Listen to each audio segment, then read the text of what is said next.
राधे राधे दोस्तों। I hope कि सभी लोग बहुत अच्छे से क्लासेस को देख रहे होंगे, सीख रहे होंगे और अपने अपने हॉरोस्कोप को भी चेक कर रहे होंगे कहाँ पे क्या बनता है उनका सिस्टम किस तरह से। तो दोस्तों आपसे एक रिक्वेस्ट और है कि प्लीज़ मेरी ये जो वीडियोस हैं उनको लाइक करें, सब्सक्राइब करें, कमेंट करें, शेयर करें। इट्स माय रिक्वेस्ट, क्योंकि ये हमें मोटिवेशन देता है।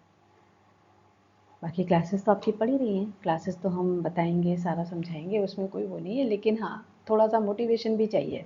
ओके फ्रेंड्स, तो चलो स्टार्ट करते हैं। Let us start our day 15 class.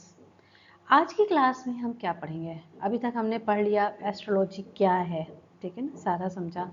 Houses के बारे में समझा हमने, राशियों के बारे में समझा, प्लैनेट्स के बारे में समझा, हाउसेस कौन कौन से, जैसे त्रिकोण के हाउस कौन से, ट्राइन हाउसेस कौन से हैं, हमारे केंद्र के घर कौन कौन से हैं उनको हमने समझा, त्रिक हाउस कौन कौन से हैं, त्रिशदाई घर कौन कौन से, वो सारा हमने समझा। राशियों के बारे में समझा, राशियों में भी हमने मूवेबल कौन सी हैं, इमूवेबल कौन सी हैं, या फिक्स्ड साइन कौन से हैं, हमारे डुअल साइन कौन से हैं, फायरी साइन कौन से हैं, मैस्कुलाइन फेमिनाइन, ये सारा आई थिंक आपको बहुत अच्छे से याद होगा। प्लैनेट्स के बारे में हमने समझा। प्लैनेट्स में हमने देखा प्लैनेट्स का एक्सॉल्टेशन और डेबिलिटेशन यानी ऊंच और नीच का सिस्टम क्या होता है उसको समझा। प्लैनेट्स की दृष्टियाँ समझी, aspects, that is the very important thing, हमने उसको समझा। उसके बाद हमने ये भी देखा कि प्लैनेट्स के एनिमी और फ्रेंडली को हम कैसे देखेंगे। हर प्लैनेट के कुछ जो प्लैनेट्स हैं वो दोस्त हैं, कुछ दुश्मन हैं, उनको कैसे समझेंगे उसका तरीका भी हमने आपको बताया था कि प्लैनेट्स का मूल त्रिकोण साइन का लगन बना के, जिस प्लैनेट के बारे में हमने जाने उस प्लैनेट का मूल त्रिकोण साइन जो है आप लगन में रख लो, उसके अकॉर्डिंग आपको उसके फ्रेंड्स और एनिमी का पता लग जाएगा या न्यूट्रल का पता लग जाएगा। मूल त्रिकोण साइन को भी हमने समझा था, ठीक है। और ये बहुत इजी मेथड था कि हम किसी भी प्लैनेट के फ्रेंड्स और एनिमी के बारे में समझ सकते हैं। क्लियर दोस्तों? फिर हमने ये भी समझा था कल के हमारे प्लैनेट्स के आर्टिकल्स क्या होते हैं, है ना, उनके कलर्स कौन से हैं, उनके डायरेक्शंस कौन सी होती हैं, इन सब चीज़ों के बारे में भी हमने सोचा था। और वो कौन से घर हमारे बॉडी पार्ट में क्या है ना, कि हमारे बॉडी पार्ट जो होते हैं, जैसे हमारा हेड है तो वो हमारा फर्स्ट हाउस बन गया, ब्रेन हमारा फर्स्ट हाउस बन गया। इस तरह से भी हमारे बॉडी पार्ट्स किस तरह से हमारे हॉरोस्कोप में फिट बैठते हैं, किस तरह से राशियां हमारे बॉडी पार्ट में क्या क्या बताती, कौन सी राशि हमारे किस बॉडी पार्ट को रिप्रेजेंट करती है, और कौन से प्लैनेट हमारे कौन से बॉडी पार्ट को रिप्रेजेंट करते हैं। क्योंकि इसके बेसिस पे कभी भी ना आपको एस्ट्रोलॉजी जब आते हैं तो मेडिकल एस्ट्रोलॉजी का भी आगे एक सब्जेक्ट बनता है कि हम देख सकते हैं कि किसी बॉडी के किस पार्ट में क्या प्रॉब्लम आ सकती है, ठीक है। ये सारा हमने समझ लिया। अब आज हम समझेंगे अबाउट द योगास। योगा एक बहुत ही इम्पोर्टेंट चैप्टर है। इसमें भी योगा के लोग कहते हैं ना, आपने सुना होगा, अरे भाई इसका तो राजयोग बन रहा है, इसका तो गज केसरी योग बन रहा है, इसका तो धन योग बन रहा है, ठीक है ना, ये तो बड़ा राइज करेगा, इसका तो नेम फेम का बड़ा अच्छा सिस्टम है। वो कैसे? वो योगास होते हैं। कुछ प्लैनेट्स की पोजीशन होती है, वो किस हाउस में बैठे हैं, किस प्लैनेट के साथ बैठे हैं, किस साइन में बैठ रहे हैं, एक्सॉल्टेशन में, डेबिलिटेशन में, कैसे क्या सिस्टम बनता है, उस तरह से हम योगास को समझते हैं, ठीक है। तो in Vedic astrology, yoga means a specific planetary combination or alignment that influence a person's life, event, success and challenges. हम कहते हैं ना कि कब लाइफ में आपको क्या होगा, और इन योगास का भी ये कि ये एक्टिवेट कब होंगे, ठीक है, जब आपकी दशा आती है, जब आपके प्लैनेट में जिन जिन प्लैनेट्स की दशा आएगी उस टाइम पे वो एक्टिवेट होते हैं। तो ये प्लान क्या बताते हैं, योगा किस टाइम पे हमारे कौन से इवेंट्स होने हैं, सक्सेस और चैलेंजेस हमारी लाइफ में कब कैसे आने, उनके बारे में बताते हैं। These combinations are form when planets occupy specific houses, signs और aspects relative to each other. या तो स्पेसिफिक हाउस में कोई बैठ रहा है प्लैनेट, तब हमारा वो सिस्टम बनता है, या किसी साइन में बैठ रहा है, या किसी एस्पेक्ट में हो रहा है, या कोई कंजंक्शन हो रहा है, तब ये योगास जो हैं वो कहीं ना कहीं फॉर्म्ड होते हैं। Yogas can indicate wealth, prosperity, fame, intelligence or even struggles and obstacles. ये नहीं है कि सारे प्लैनेट योगास हमारे अच्छे ही बन रहे हैं, कुछ प्लैनेट हमारे योगास हमारे अच्छे बन रहे हैं और कुछ योगास कुछ हमारे मेलेफिक रिजल्ट्स भी दे सकते हैं। तो योगास जो हैं क्या बताते हैं आपकी लाइफ में, इट इंडिकेट्स वेल्थ, है ना, धन दौलत कितनी मिलेगी, कैसे होगा। धन योग बन रहा है तो फिर आपकी लाइफ में उस समय धन का योग बना, तो धन पैसा वेल्थ आना ही है, प्रॉस्पेरिटी के बारे में बताता है, नेम फेम के बारे में, इंटेलिजेंस बताता है। साथ ही साथ अगर किसी की लाइफ में बहुत ज़्यादा स्ट्रगल्स हैं, हर्डल्स हैं, ऑब्स्टेकल्स हैं, तो उनके बारे में भी बताएगा। Depending on their nature and strength in the birth chart, किस बात पे सारा कुछ डिपेंड करेगा कि किस प्लैनेट के थ्रू बन रहा है, उसकी कितनी स्ट्रेंथ है, ठीक है, उसका क्या नेचर है, वो मैलेफिक है, बेनिफिक है, कितना स्ट्रॉन्ग है प्लैनेट में, उसके बेसिस पे आपका ये बनेगा। तो आगे चलते हैं, हम देखते हैं कौन कौन से योगाज होते हैं। क्लियर? बुधादित्य योगा। अब देखो, बुध यानी कि बुध आपको पता ही है, मरक्यूरी। आदित्य किसको कहते हैं? सूर्य को, यानी सन को। यानी कि ये जो योगा बनेगा ये इन दोनों के कॉम्बिनेशन से बनता है। It occurs when sun and Mercury in the same house. अगर किसी भी जगह पे सन और मर्क्यूरी सेम हाउस में होते हैं तब आपका ये योगा बनता है, ठीक है। जैसे कि, और ये योगा आपको क्या देगा, ठीक, आपको देगा क्या ये योगा? आपको बताएगा इंटेलिजेंस। बुद्ध किसका कारक था? इंटेलिजेंस का। क्लियर? बुद्ध कारक था इंटेलिजेंस का, तो ये आपको देगा, ये आपको बताएगा intelligence, good communication and academic success.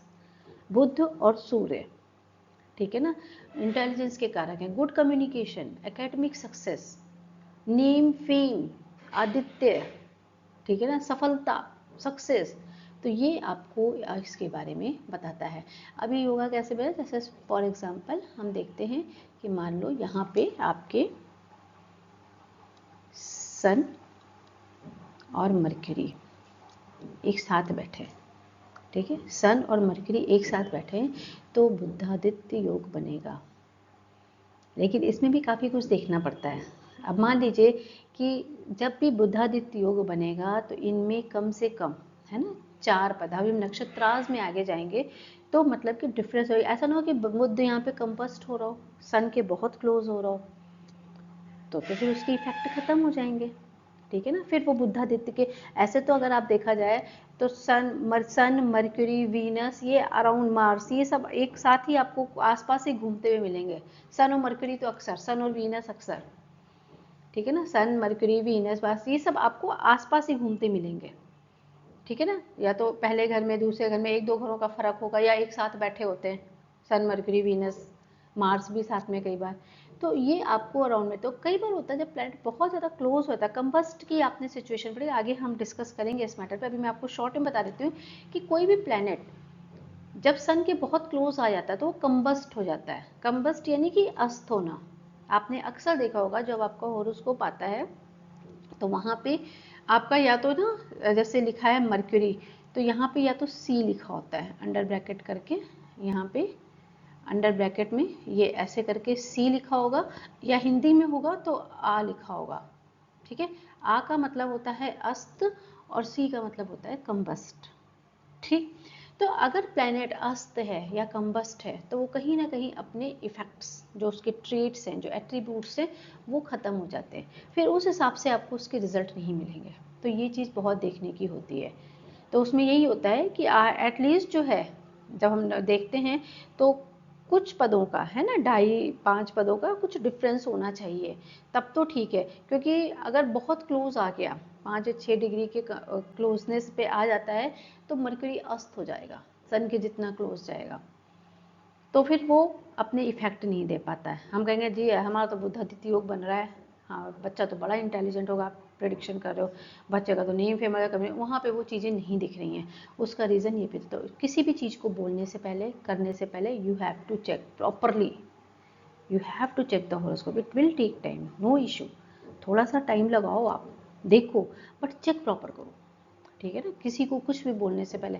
क्योंकि जब भी कोई आपके पास आ रहा है तो बहुत होप लेके आता है, वो तो आ रहा है कि भाई ठीक है सारा कुछ आप बता रहे हो बहुत अच्छे से ये, लेकिन मालूम पड़ा कि वहाँ पे कहीं भी अगर थोड़ी सी मिस्टेक हुई तो आपकी प्रेडिक्शंस गलत हो जाएंगी। क्लियर है? चलो आगे बढ़ते हैं हम।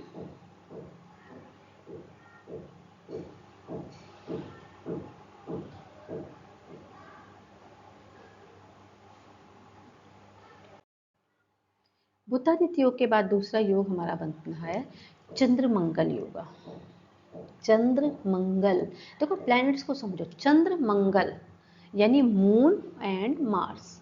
तो Chandra Mangal yoga forms when the moon and Mars are in conjunction same house और aspect each other in a birth chart.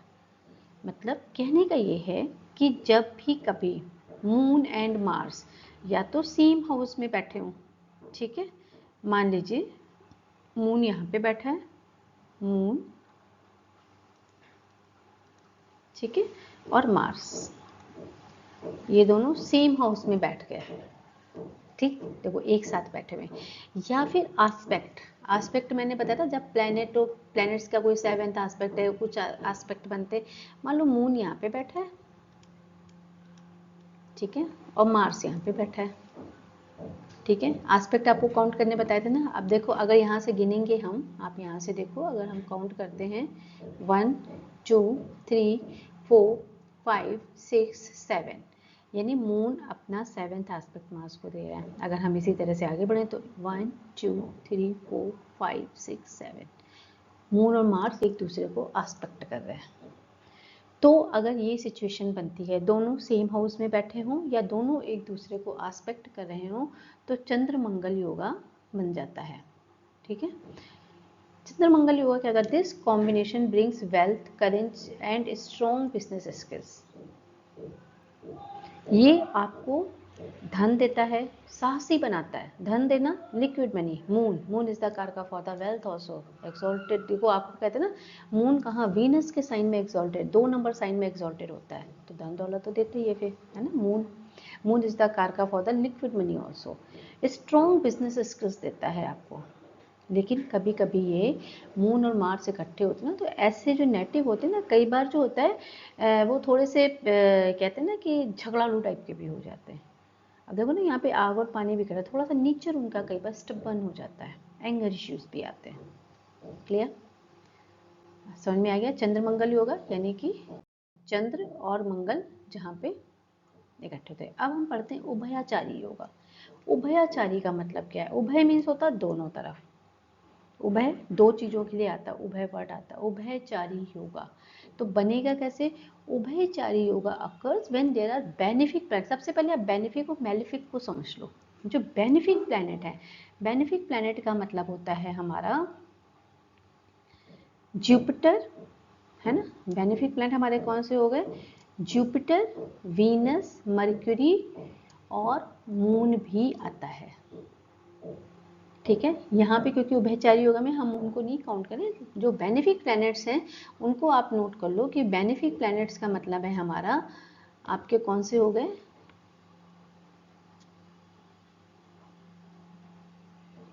ये हो गए आपके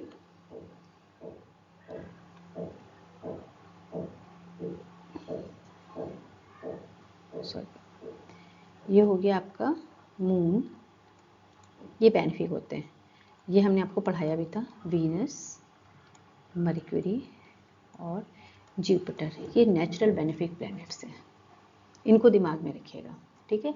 तो Ubhayachari yoga occurs when there are benefic planets like Jupiter, Venus और Mercury on both sides of the sun. यहाँ पे हम मून को नहीं लेंगे, ठीक है ना। जब जुपिटर, वीनस और Mercury on both side of the sun, that is in the 2nd and 12th house from the sun, place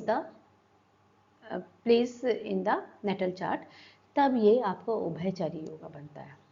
क्या देगा आपको? This alignment sends the sun's positive effects in the birth chart. Sun के positive effect जो हैं वो बढ़ जाते हैं। अब जैसे सपोज इट फॉर एग्जांपल, सन यहाँ पे है,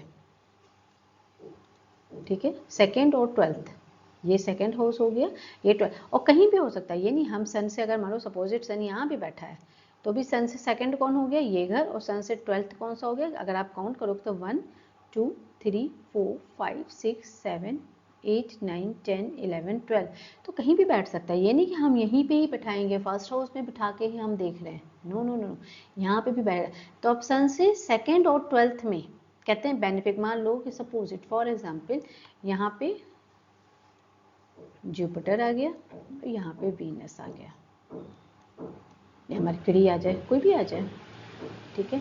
अब अगर ये पोजीशन बनती है, सन के दोनों तरफ बेनिफिक प्लैनेट है। अब आप खुद सोचो कि आप किसी घर में रह रहे हो, आपके दोनों तो बड़े अच्छे पड़ोसी हैं, तो आपका बड़ा मन लगा रहेगा, ठीक है ना, आपको बड़ा अच्छा लगेगा। वो आपके always they will helpful to you, आपके सुख में दुख में वो हमेशा साथ करें, आपको अच्छी एडवाइस करेंगे, आपको अच्छी गाइडेंस देंगे, आपको कब क्या करना चाहिए उसमें आपको हेल्प करेंगे।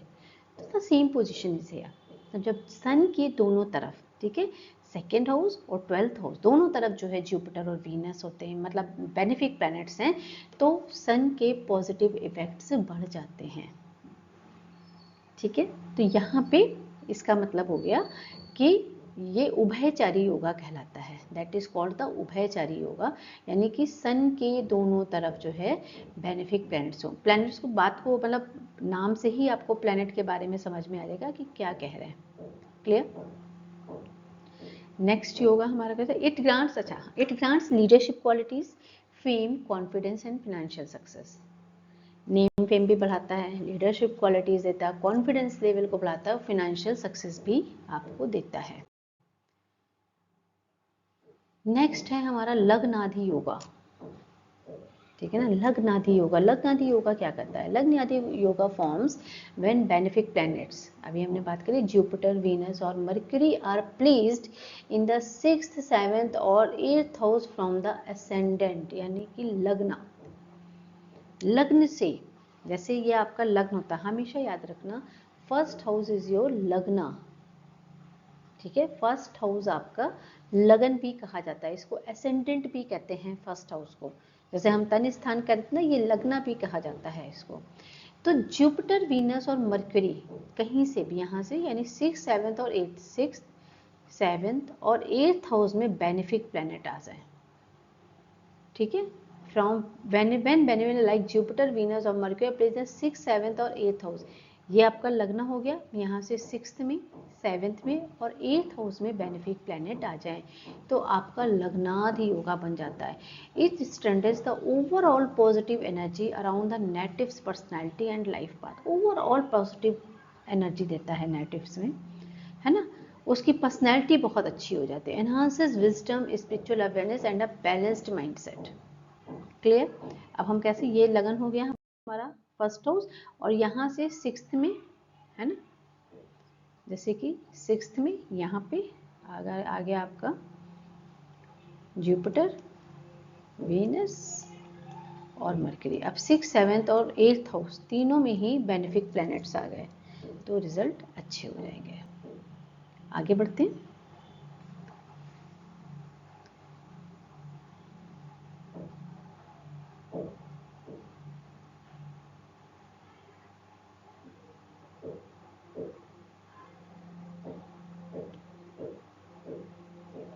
ओके, नेक्स्ट है चंद्र चंडाल योगा। नाम से सुन लो, है ना, चंद्र यानी मून आ जाएगा, चंडाल यानी कि कहीं ना कहीं, चंडाल किसको कहा जाता है? राक्षसों को। अब हमारे इसमें कौन से दो प्लैनेट हैं राक्षस? राहु और केतु, ठीक है। आपने इसकी स्टोरी जैसे मैंने बोला था आपको बताएंगे कि जब अमृत मंथन हुआ था, समुद्र मंथन हुआ था, समुद्र मंथन के समय समुद्र से बड़ी सारी चीज़ें निकली थी, उसमें अमृत भी निकला था। तो जब अमृत निकला था तो सभी देव, राक्षस और देवता, भाई असुर देवता लड़ने लगे, अमृत हम पिएंगे, अमृत हम पिएंगे, अमृत हम पिएंगे, तो भाई हर चीज़ का बंटवारा हो रहा था। तो फिर विष्णु भगवान जी ने मोहिनी रूप धारण किया। भाई देवताओं को भी चिंता होने लगी कि अगर ये असुर लोगों ने अमृत पी लिया तो ये तो अमर हो जाएंगे, फिर तो हम जीत ही नहीं सकते इनको कभी, इन्होंने तो आतंक मचा के रख देना है। तो इन्होंने क्या किया, विष्णु भगवान जी से प्रार्थना की और विष्णु भगवान जी ने उस समय मोहिनी रूप धारण किया, ठीक है। तो वो क्या कर रहे थे, उन्होंने अमृत का कलश लिया, एक तरफ सारे देवता बैठ गए, एक तरफ सारे असुर बैठ गए। तो उन्होंने कहा कि ये काम मतलब अमृत पिलाने का काम है, तो वो क्या कर रहे थे, थोड़ा सा फीमेल उसमें लिया उन्होंने मोहिनी रूप में, तो देवताओं को तो वो अमृत पिला रहे थे और असुरों को केवल अपना मोहिनी रूप दिखा के उनको मोहित करते थे, उनको भ्रम में डालते थे और आगे बढ़ जाते थे, उनको अमृत पिला नहीं रहते। उसी में एक स्वर भानु नाम का राक्षस था, वो ना भेष बदल के बैठ गया, उसको समझ में आ गई ये ट्रिक। उसने कहा ये तो ऐसे कुछ चाल चली जा रही है कि हम लोगों को, असुरों को नहीं मिल रहा है अमृत, देवताओं को केवल अमृत पिला रहे। तो उसने क्या किया, भेष बदला और भेष बदल के वो चुपचाप से मतलब ऐसे छुप के देवताओं के बीच में बैठ गया। तो जब आई मोहिनी रूप में जो विष्णु भगवान थे, उन्होंने अमृत पिलाया। तो जैसे ही उन्होंने अमृत पिलाया उन्होंने तो पी लिया, लेकिन सूर्य और चंद्र उनके आसपास ही बैठे हुए थे। उन्होंने उसको देखा ना, तो उन्होंने तुरंत जो है वो समझ गए। उन्होंने विष्णु भगवान जी को बोला कि इसने तो अमृत पी लिया है। विष्णु भगवान जी उसी समय अपने रूप में आए, उन्होंने सुदर्शन चक्र अपना निकाला और उससे उनका सिर काट दिया। तो अब वो जो सिर था वो राहु बन गया और जो धड़ था वो केतु बन गया, क्योंकि वो अमृत ऑलरेडी पी चुके थे तो वो अमर हो गए। लेकिन हाँ, उनका बॉडी पार्ट जो थे वो कट गए, उन्होंने तुरंत ही उसको काट दिया था।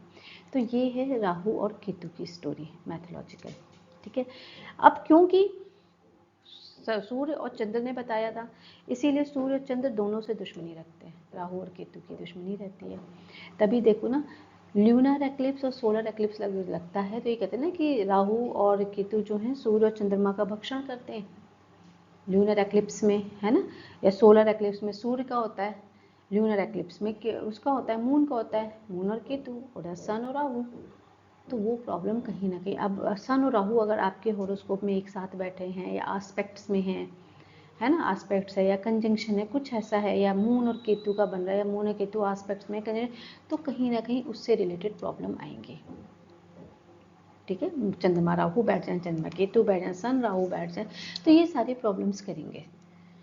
तो अब क्या है, चंद्र चंडाल yoga forms when the moon is in conjunction with Rahu in any house of the birth chart. अब आपको पता है कि राहु चंद्रमा की दुश्मनी है, तो ये तो प्रॉब्लम ही करेगा ना लाइफ में। तो अब आगे क्या होगा, आप देखो, this yoga can lead to emotional disturbance. यानी मून किसका कारक है, माइंड का, हमारे मन का। तो डिस्टर्बेंस देगा, इमोशनल डिस्टर्बेंस देगा, मेंटल स्ट्रेस देगा, and difficulties in maintaining inner peace. बंदा जब डिस्टर्ब होता है ना, तो उसका माइंड सेट है ना उसका मन सेट है, तो फिर क्या होगा, वो कहीं ना कहीं लाइफ में पीस नहीं होगी, शांतिपूर्वक जीवन वो नहीं बिता पाएगा। Clear? It may also affect decision making abilities and create confusion or anxiety in the native's life. Decision making ability भी डिस्टर्ब हो जाती है, कन्फ्यूजन भी होता है, एंग्जाइटी भी रहती है, वो बंदा सेट नहीं हो पाता है। तो दैट इज चंद्र चंडाल योगा। नाम से ही पता लग जाएगा कि यानी ये कुछ न कुछ खराब है। तो कैसे होगा चंद्र चंडाल योगा, जब आपके, मान लीजिए कि मून यहाँ पे बैठा है, मून और राहु एक साथ बैठ गए। क्लियर? तो चंद्र चंडाल योगा बनेगा। चंद्र चंडाल योगा बना तो यानी कि उस बंदे की लाइफ में इमोशनल और मेंटल डिस्टर्बेंस रहेगी, एंग्जाइटी रहेगा, कहीं ना कहीं लाइफ पीसफुल नहीं रहेगी। क्लियर? दुर्धरा योगा। अब दुर्धरा योगा, अभी हमने उभयचरी योगा पढ़ा था ना, कि सूर्य के दोनों ओर आपके बेनिफिक प्लैनेट्स हैं। अब ये कैसे बनेगा दुर्धरा योगा, ये मून से बनता है। ठीक है, this yoga occurs when benefic planets are placed in both the second and 12th houses from the moon in the birth chart. अच्छा, एक और चीज़ समझ के रखना कि जितने भी योगास बनेंगे ना हमारे सारे, ये हमारे बर्थ चार्ट में ही बनते हैं, यानी D1 चार्ट में बनेंगे। आपको ये पता है, हमारे जो 16 तरह के चार्ट होते हैं, षोडश वर्गा, आगे हम बताएंगे, वो षोडश वर्गा 16 तरह के हमारे डिविजनल चार्ट्स होते हैं। तो पहला जो होता है हमारा सबसे जो इम्पोर्टेंट है, दैट इज़ D1। इम्पॉर्टेंट सारे ही हैं, सभी अपनी अपनी जगह इम्पॉर्टेंट है, ऐसा नहीं, लेकिन हाँ, जो मेन आपका जो हम कहते हैं ना, एट द बर्थ टाइम जो भी प्लैनेट्स की पोजीशन थी, क्या सिस्टम बना था, उसके अकॉर्डिंग पे जो चार्ट बना, जो स्नैपशॉट लिया हमने, वो जो बने प्लैनेट, वो that is called the D1 chart. ठीक है, तो जितने भी चार्ट योगास हैं वो उसमें हो गए, नहीं कि आप हर चार्ट में बैठ के देख रहे हो, हम केवल D1 चार्ट में देखते हैं। तो this yoga occurs when benefic planets are placed in both the second and 12th houses from the moon in the birth chart. Bring emotional stability, wealth, success and strong decision making abilities. Simple सी बात है भाई, जब हमारे दोनों तरफ planet अच्छे बैठ गए, अब मान लीजिए मून यहाँ पे बैठा है, क्लियर? अब मून से सेकंड हाउस यानी कि यहाँ पे मान लिया हमने रख लिया वीनस, और मून से 12th हाउस यानी यहाँ पे आ गया आपका जुपिटर। दोनों तरफ जो है बेनिफिक प्लैनेट्स आ गए हैं। तो it brings emotional stability, wealth, success and strong decision making abilities. Clear? ये हो गया आपका दुर्धरा योगा, जिसको कहते हैं दुर्धरा yoga.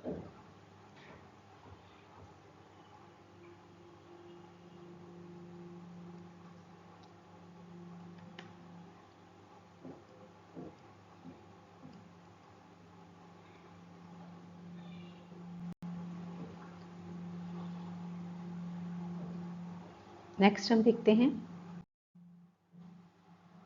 That is again a very important yoga, गज केसरी योगा। अब गज केसरी योगा क्या कहता है? गज यानी कि क्या होता है? हाथी।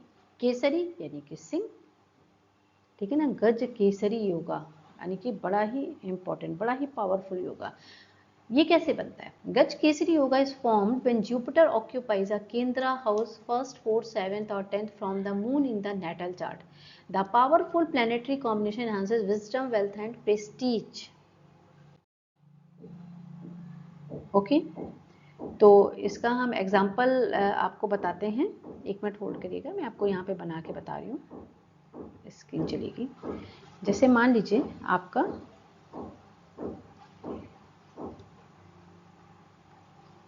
ये हमारा बर्थ चार्ट बना,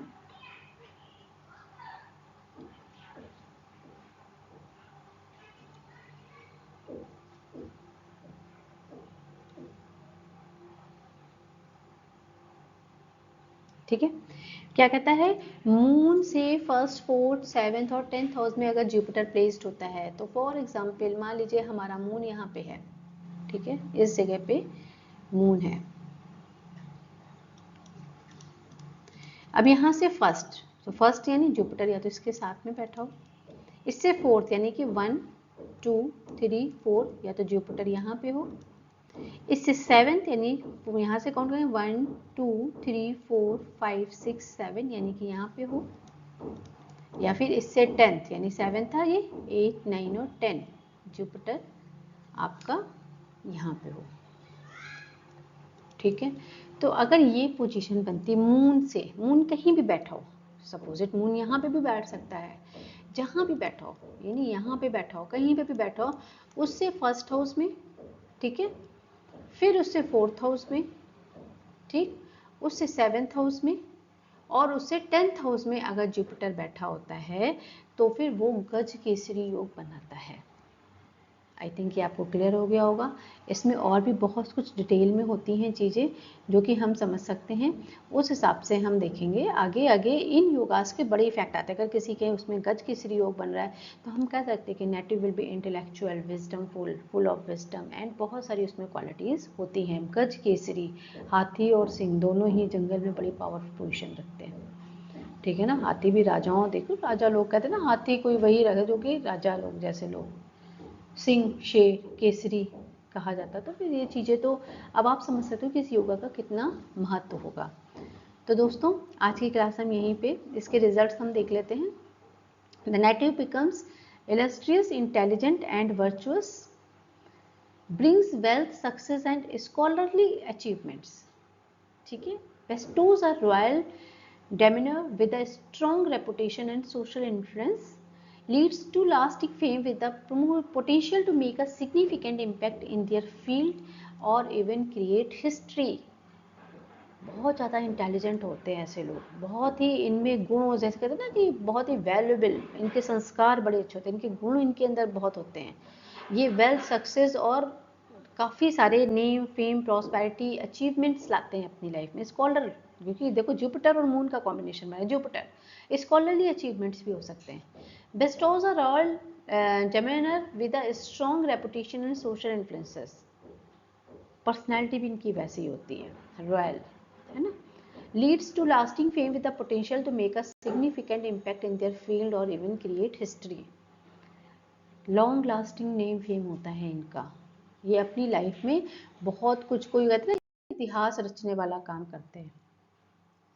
ओके, तो फ्रेंड्स आज की क्लास इतनी ही। नेक्स्ट क्लास में डिफरेंट टाइप के और योगास के साथ मिलते हैं।